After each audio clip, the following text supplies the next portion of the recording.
Assalamualaikum warahmatullahi wabarakatuh. Selamat pagi Bapak dan Ibu guru di seluruh Nusantara yang berbahagia. Kali ini saya akan melanjutkan tutorial IHT bersama AI gitu ya. IHT Kurikulum Merdeka bersama AI. Di tutorial yang keempat ini, sesuai dengan janji saya akan mulai membuat ATP dari mata pelajaran yang di tahun depan akan saya ajarkan. Saya kebetulan mengajar di kelas 12 di program keahlian broadcasting dan perfilman di SMK gitu. Jadi saya harus membuka CP produksi film ya, karena mata pelajarannya adalah mata pelajaran produksi film.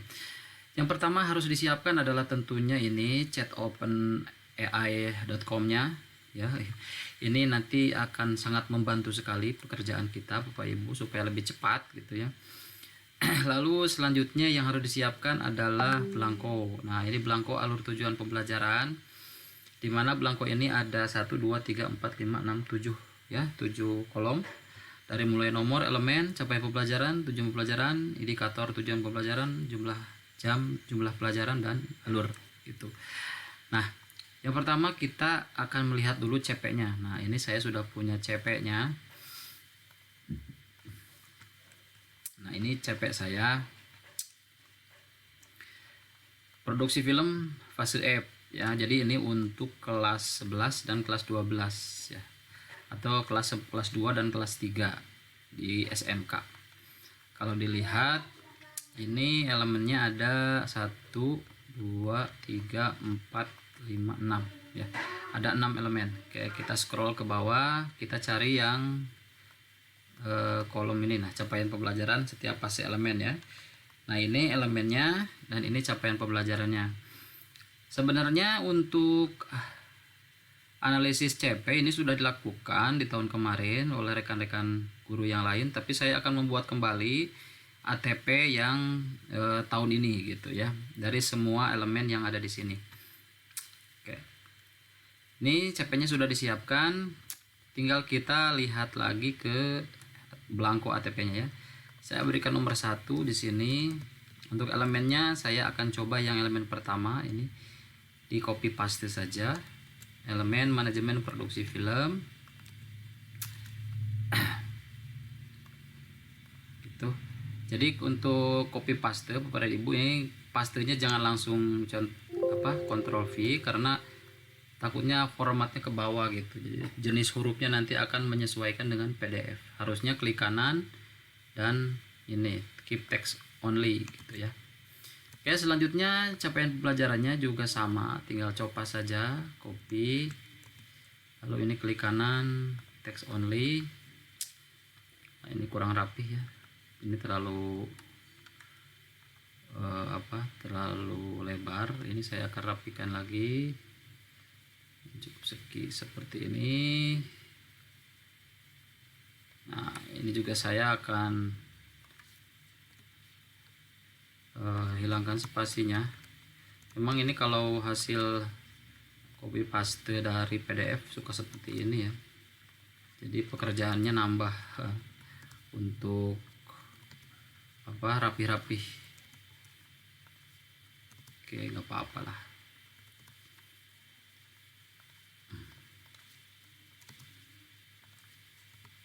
Tidak sulit ya, rapi-rapi seperti ini.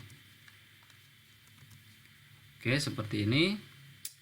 Kita akan coba untuk melihat ya dari sini itu, dari CP atau capaian pembelajaran di elemen ini Bapak Ibu, untuk membuat sebuah tujuan pembelajaran sesuai dengan simulasi ini tadi ya. Jadi yang sudah saya kopikan, yang pertama elemen. Nah, ini elemen pertama. Nanti elemen pertama ini akan menghasilkan ATP. Nah, ini ATP-nya belum saya buat. Jumlah TP-nya itu tergantung dari hasil analisis kita. Nah, pekerjaan kita adalah menganalisis ini sehingga nanti menghasilkan atau melahirkan tujuan pembelajaran yang sangat banyak ya, hasil breakdown dari sini. Nah, itulah yang akan kita bantu ya. Saya minta bantuan dari teknologi, dari AI, dari kecerdasan buatan menggunakan ChatGPT ya. Itu kan yang bikin kita lama Bapak Ibu ya ini ya. Ya gitu. Ini bukan apa kita jadi ketergantungan dengan teknologi, tidak Bapak Ibu ya.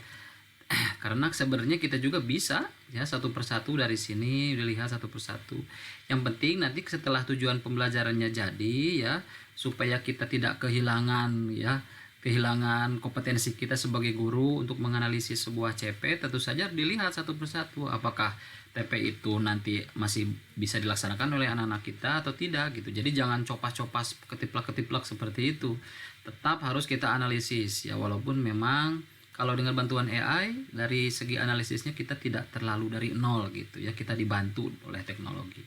Seperti itu. Oke, let's go. Kita mulai saja. Kita klik new chat di sini. Oke, new chat kita buat di sini, klik. Lalu kita kenalan dulu ya. Jadi jangan langsung nanya lah. Jadi kalau menggunakan chat GPT itu harus berbeda dengan menggunakan Google. Kalau Google kita boleh langsung tanya karena Google itu sifatnya hanya mengambil data dari internet saja. Jadi tidak dikelola lagi gitu. Tidak diolah lagi. Tapi kalau menggunakan chat GPT kita ada kelebihannya. ChatGPT ini bisa berpikir gitu untuk mengelola informasi yang ada di internet sampai dengan waktu tertentu, lalu dikelola disandingkan dengan permintaan kita, dengan request dari kita gitu. Kita akan coba berkenalan dulu. Halo, saya Giri, saya guru SMK jurusan broadcasting dan perfilman. Nah, ini kenalan dulu seperti ini ya. Dan sekarang saya sedang membuat perencanaan pembelajaran untuk kelas 3. Gitu, kenalan dulu. Nah, dia kan juga sama gitu, bla bla bla bla. Kalau seperti ini, wah ini nggak usah nih, stop aja ya. Karena kita tidak memerlukan jawabannya ini, dia langsung otomatis menjawab gitu. Saking pintarnya gitu ya. Oke, kita sudah berkenalan. Sekarang kita akan perkenalkan juga bahwa kita sedang menyusun administrasi ya. Saya sedang menyusun administrasi, yaitu atau gini aja, saya sedang menganalisis capaian pembelajaran dari mata pelajaran produksi film. Tuh aja dulu. Nah, ini dia langsung otomatis stop aja lah. Yang penting kita ngasih informasi dulu ke AI-nya ya. Setelah itu kita lihat di CP-nya. Nah, ini kita akan perkenalkan bahwa kita sedang menganalisis capaian pembelajaran ini ya. Kita akan coba menuliskan. Jadi tantangannya Bapak Ibu, supaya kita bisa berkomunikasi dengan baik dengan si AI ini, kita harus pandai-pandai memberikan pertanyaan gitu. Jadi jangan membuat dia bingung. Kita harus menyederhanakan perintahnya. Contohnya misalkan gini, pada mata pelajaran produksi film memiliki 6 elemen dan 6 capaian pembelajaran. Itu elemen yang sedang saya pelajari adalah, nah kita baru copy paste dari sini, adalah ini gitu, manajemen ini, dan elemen ini memiliki capaian pembelajaran tersendiri, yaitu kita copy paste ini. Nah gitu. Mata pelajaran ini memiliki 6 elemen. Elemen pertama, nah elemen yang pertama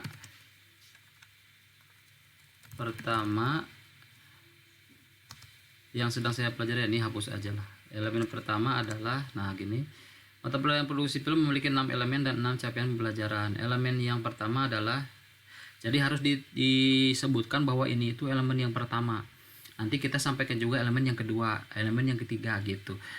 Jadi AI ini akan menyimpan semua rekaman atau informasi yang kita sampaikan sama dia gitu. Nah, kalau kita sudah memberikan banyak informasi Bapak dan Ibu, jangan dihapus ini. Nah, jangan klik hapus ini karena dia akan lupa lagi gitu ya informasi dari kita itu. Jadi satu chat ini itu akan berlaku sampai selama-lamanya gitu ya, sampai si AI-nya ini lupa gitu dengan informasinya. Oke, saya udah memberitahu elemen dan capaian nomor pertama, kita klik enter saja di sini. Nah, dia pasti akan jawab lagi nih. Tuh kan. Nah, kan. Dia tanpa diminta juga langsung jawab nih dia ya. Ini udah jadi ATP nih ibu-ibu ya, Pak. Tuh, dia udah jadi ATP nih. Tapi kita lihatlah nanti ya gimana hasil generate-nya.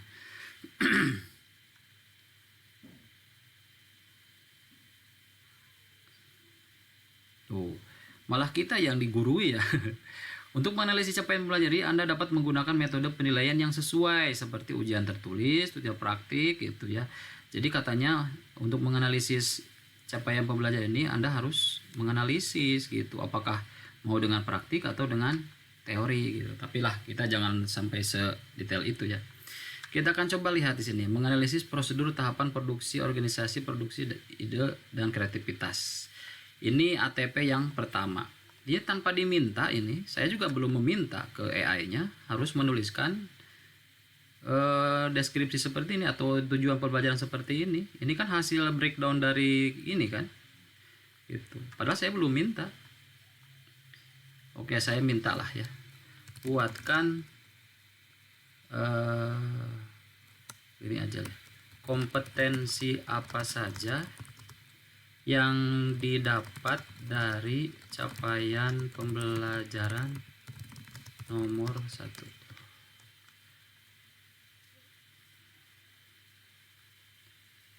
Tuh ya,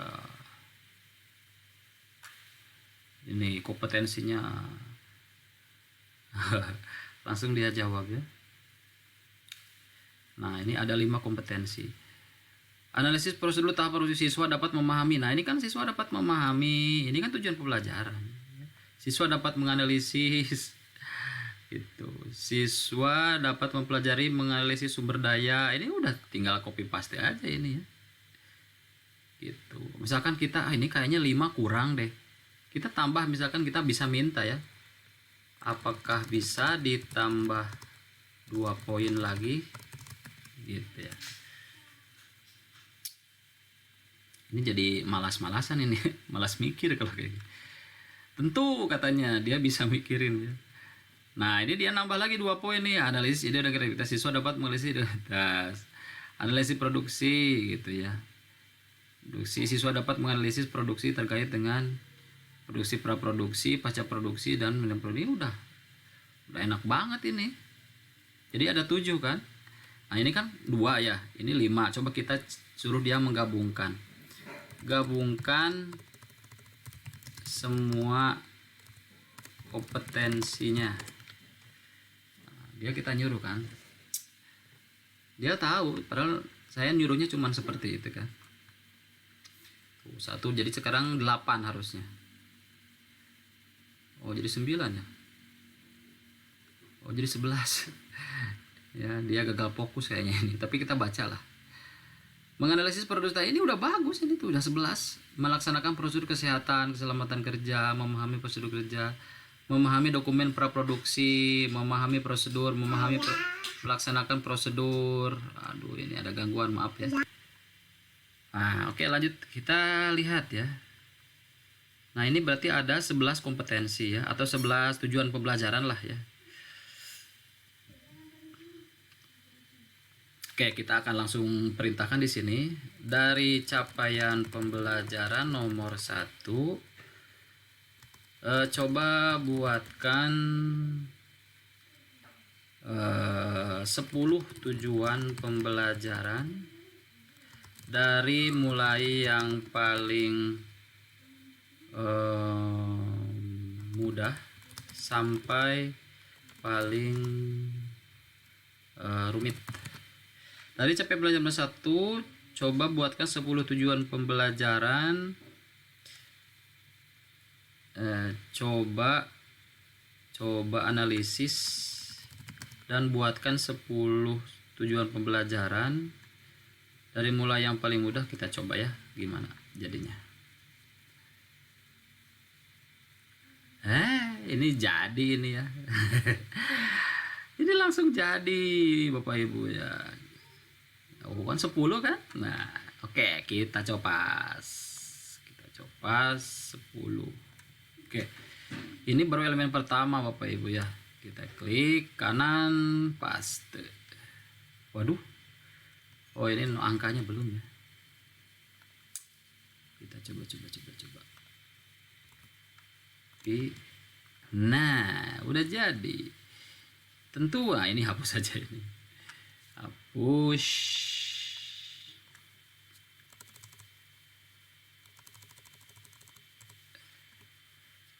Nah, gini, tinggal kita rapikan, ini terlalu berdempetan. Kita berikan kasih spasinya 0,5 ya. 1,5 maksud saya. Ini juga sama 1,5 atau justify ya. Nah, udah jadi tuh. Oke, kita baca dulu. Mampu mengintegrasi prosesor ini kayaknya udah deh kayaknya. Udah standar semua. Oke, siswa mampu mengintegrasi daya produksi, siswa mampu menganalisis ide dan kreativitas perfilm.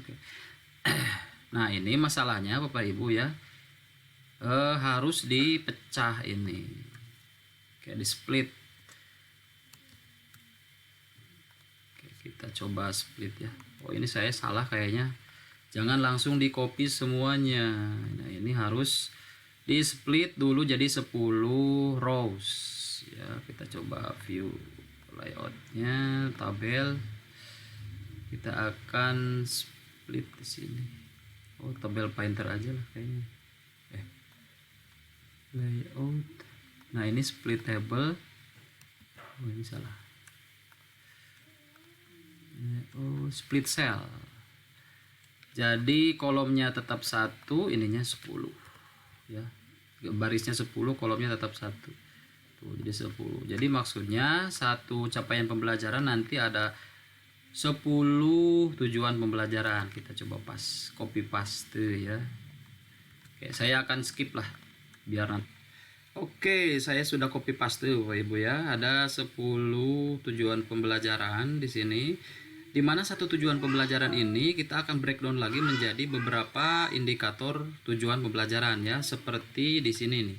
Jadi satu tujuan pembelajaran itu nanti akan ada beberapa indikator lagi ya gitu. Nah, bagaimana caranya? Ya sama, kita menggunakan AI masih dengan perbincangan yang sama. Nah, di sini. Jadi perbincangan ini jangan sampai hilang Bapak Ibu ya. Kita akan rename dulu lah. Itu membuat ATP. Membuat rencana PBM gitulah ya. Oke, kita akan lihat lagi di sini. Kita akan split dulu menjadi 2 rows. Oh, salah ya. Menjadi 10 rows maksud saya. Jadi 10 rows. Nah, seperti ini. Jadi nanti di sini saya akan buatkan beberapa indikator. Nah, bagaimana caranya? Oke. Kita buka lagi AI. Di AI dia sudah sudah menyebutkan bahwa ini itu indikatornya gitu ya, atau tujuan pembelajarannya maksud saya ya. Ada 10 tujuan pembelajaran pada CP nomor 1 atau elemen nomor 1.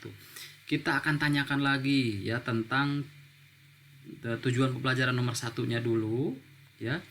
Kira-kira untuk mencapai tujuan ini ada berapa tahapan kompetensi yang harus dicapai oleh peserta didik. Misalkan kita tentukan saja 3. Kita nanyanya gini. Dari tujuan pembelajaran nomor 1, coba analisis dan buatkan 3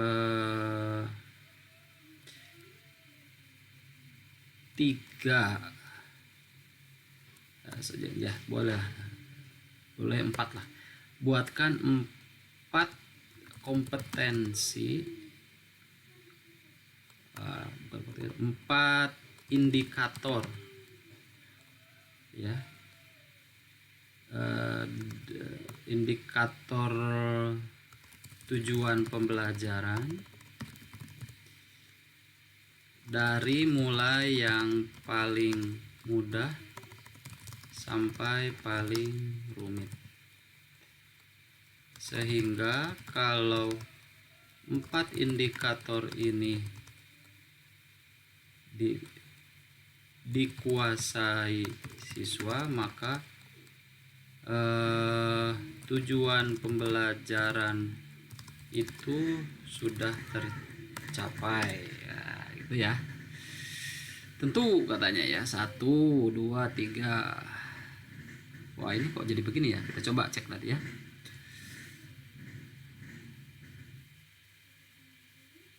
Kita coba cek.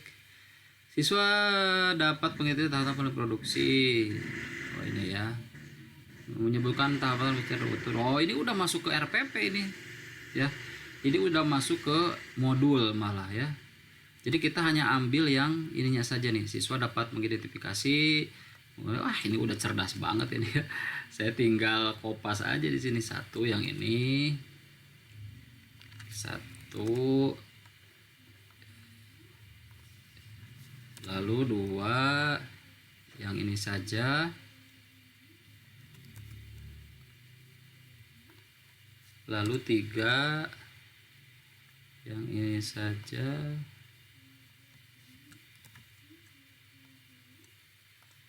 Lalu 4 yang ini saja ya. Kalau misalkan kita butuhnya ada 5, ini kayaknya sih masih bisa ya, tergantung dari kemampuan siswa. Nah, jadi tugas gurunya itu adalah mengukur kemampuan siswa. Kalau misalkan siswa dilihat kayaknya ini 2 gitu ya, kayaknya ini 3, nah gitu ya. Jadi jangan pakai perkiraan Bapak dan Ibu, kita bisa lakukan dengan hasil asesmen kognitif ya di awal, asesmen diagnostik di awal atau awal pembelajaran. Hasilnya seperti apa? Kalau misalkan hasilnya diperkirakan cukup 2, ya berarti 2 saja indikatornya. Sehingga siswa untuk mencapai ATP yang ini tidak banyak ATP-nya gitu. Oke, kita lihat di sini sudah 1. Kita coba lagi untuk yang CP yang kedua ya. Maksud saya ATP yang kedua ya, ini ya. Kita coba tanyakan lagi pakai kata-kata yang sama tadi ya. Ini. Dari tujuan pembelajaran nomor 2, nah kita buatkan lagi misalkan 3 saja. Oke. Nah kan, wah ini selesai kayaknya 10 menit juga selesai. Oke, seperti itu ya, tinggal copas.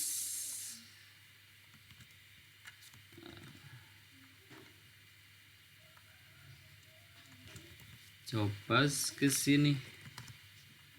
Jadi nomornya manual aja Bapak Ibu ya, supaya rapi. Saya hanya mengambil tulisan kontennya aja. Jadi kalau untuk nomornya, kalau diambil biasanya sih formatnya suka berubah ya, jadi aneh biasanya. Nah seperti ini. Nah, sambil kita baca juga Bapak dan Ibu ya, apakah ini memang bisa kita laksanakan atau tidak. Contohnya di sini menjelaskan konsep organisasi ya. Pertama, dapat menggambarkan struktur organisasi, bisa. Dapat mengidentifikasi peran dan tanggung jawab anggota. Jadi siswa harus tahu peranan tanggung jawab sebagai anggota itu apa gitu, bisa lah. Siswa dapat menganalisis interaksi dan koordinasi antara ini masuk ke analisis nih. Jadi siswa bisa menganalisis interaksi antara anggota, misalkan antara produser dengan sutradara. Nah, ada interaksi tuh. Nah, ketika produser dan sutradara ada interaksi, siswa harus bisa menganalisis kira-kira interaksi antara dua anggota itu yang dibicarakan itu tentang apa gitu ya, kontennya tentang apa. Nah, itu siswa sudah harus bisa menganalisis. Mengenai teknik bagaimana cara melakukan pembelajarannya nanti ada di modul, kita bantu juga dengan AI. Bagaimana cara asesmen diagnostiknya kita juga akan dibantu dengan AI. Pokoknya segala sesuatu kita bantu dengan AI lah Bapak Ibu ya. Oke, mungkin untuk sampai dengan indikator saya cukupkan untuk poin ini aja, nanti akan saya skip videonya sehingga saya akan penuhi semua ini sampai dengan selesai ya, sampai dengan sini. Khusus untuk elemen satu saja ya. Untuk 2 sampai 6-nya tentunya saya tidak akan masukkan ke video ini karena akan terlalu panjang. Kita langsung saja Bapak Ibu membahas kolom jam pelajaran. Nah, jam pelajaran ini adalah jam pelajaran per tujuan pelajaran. Gitu ya Bapak Ibu ya, per tujuan pembelajaran. Nah, ini. Ya. Jadi bukan jam pelajaran per elemen, bukan, tapi jam pelajaran per tujuan pelajaran. Contohnya di sini ya. Kan saya sudah menuliskan bahwa satu tujuan pembelajaran ya adalah 18 jam. Nah, berarti di sini harus dituliskan 18 jam gitu ya, 18 jam di sini. Terus dibagi bagi gitu ya, 18. Tapi kan di situ contohnya hanya 3 ya ATP-nya, sedangkan di sini ATP-nya ada 10. Otomatis pembagiannya tidak akan sebesar ini. Ini kan hanya simulasi saja. Misalkan 54 bagi 10 kan kebagian 10 jam sebagian kan. Ada juga yang 8 jam gitu, ada yang 4 jam gitu. Jadi tergantung nanti Bapak dan Ibu mau dipukul rata atau misalkan dibagi-bagi berdasarkan jumlah indikatornya. Misalkan kalau yang indikatornya 4 berarti 1 kali per maksudnya jam pelajarannya 2, misalkan 2 jam pelajaran cukuplah untuk 4 indikator gitu ya. Jadi balik lagi ke kita itu. Jadi walaupun menggunakan AI, tidak semuanya bisa dilakukan oleh AI karena AI tidak berinteraksi dengan anak.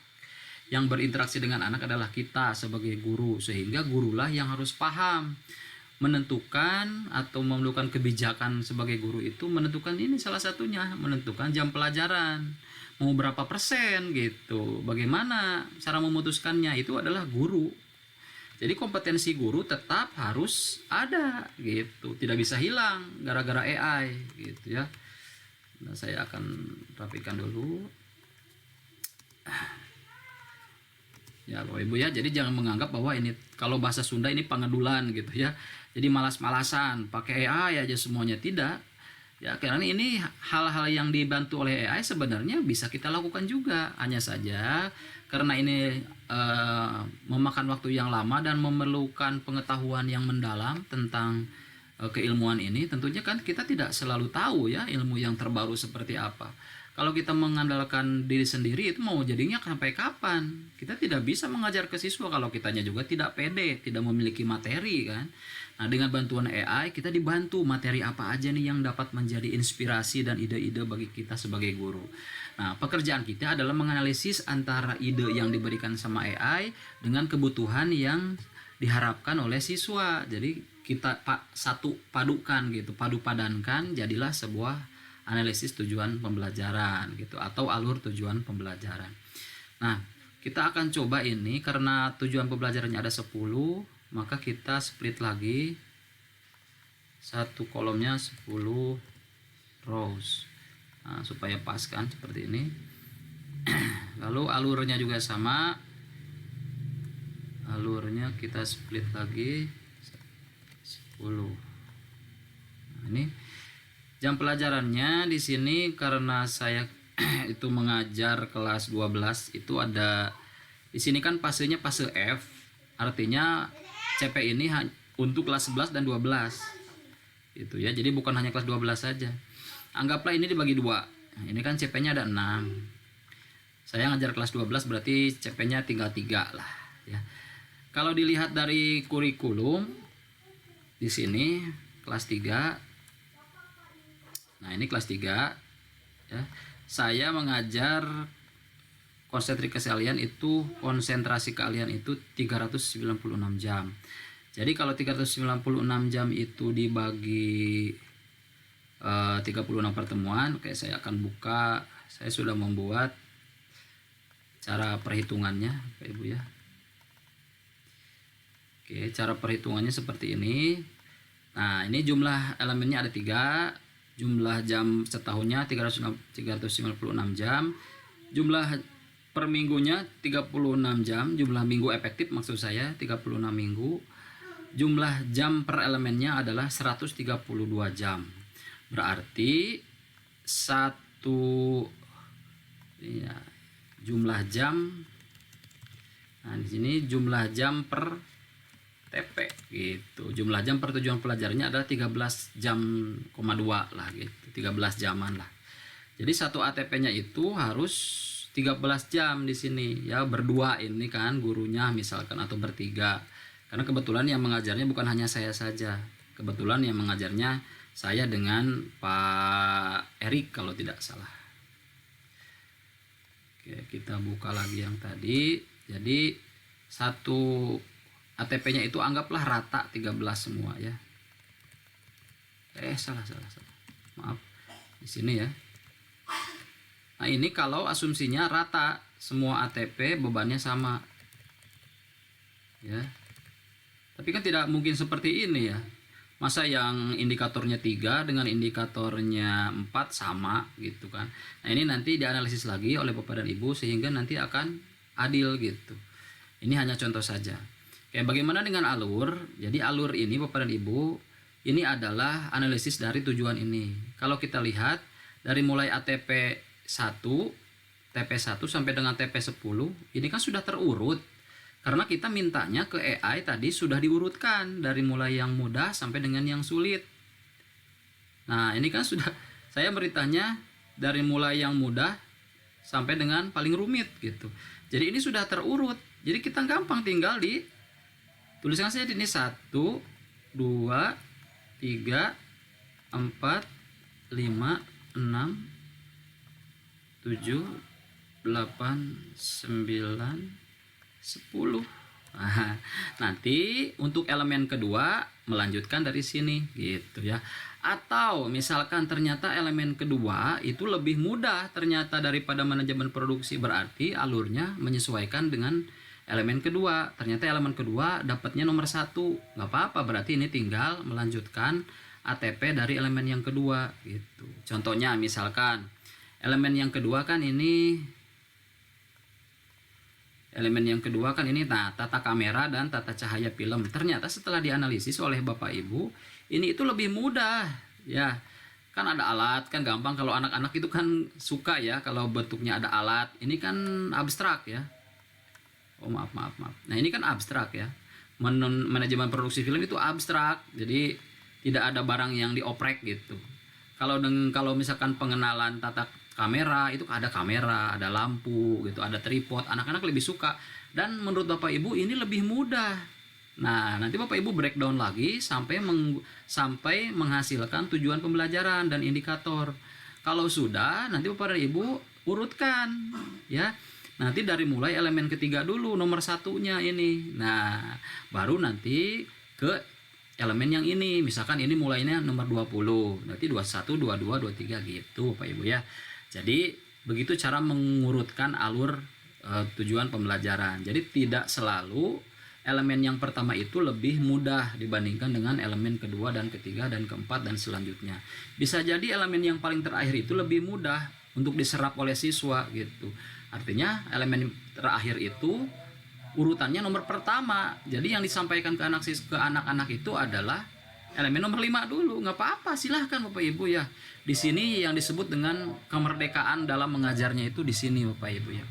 Jadi mungkin untuk pembuatan ATP saya cukupkan sekian, cukup di elemen 1 saja. Ya, saya akan buatkan nanti tutorial nomor 5 berarti tentang asesmen formatif, asesmen diagnostik atau asesmen awal pembelajaran. Awal pembelajaran itu nantinya akan berhubungan lagi dengan AI dan berhubungan lagi dengan ATP gitu ya. Terima kasih atas perhatiannya Bapak dan Ibu. Silahkan buat yang sebagus mungkin. Mudah-mudahan lebih bagus dari saya. Saya yakin Bapak dan Ibu lebih cerdas daripada saya dan bisa menganalisis ATP-nya atau CP-nya, juga dianalisis juga kondisi dari peserta didiknya. Nah, bagaimana dengan peserta didik yang belum hadir Bapak Ibu? Nah, kelas 1 kan belum ada ya. Nah, untuk kelas 1 Bapak dan Ibu, tetap dibuatkan analisisnya gitu. Jadi lagi-lagi bahwa yang namanya rencana itu harus ada. Rencana itu tetap harus ada. Walaupun Bapak Ibu belum mengenal siswa-siswinya, tuh Pak gimana ini? Kan saya belum bisa buat indikator yang sesuai dengan anaknya juga belum saya kenal. Kalau Bapak kan anak kelas 3, jadi sudah mengenal bagaimana kondisi anak. Sudah ada catatannya, sudah ada track recordnya. Nah, bagaimana dengan kelas 10? Belum kenal, bahkan belum masuk. Gak apa-apa, buatkan saja rencana. Yang namanya rencana itu kan harus ada lagi-lagi ya. Buatkan rencananya. Nanti kan ada evaluasi kurikulum. Nah, itulah pada saat evaluasi itu ada revisi kedua, revisi ketiga, revisi keempat gitu ya. Setelah Bapak dan Ibu menganalisis kondisi siswa. Itu yang disebut dengan pengembangan kurikulum sesuai dengan kondisi siswa atau student center gitu Bu Ibu ya. Terima kasih atas perhatiannya, mudah-mudahan bermanfaat tutorial nomor 4 ini.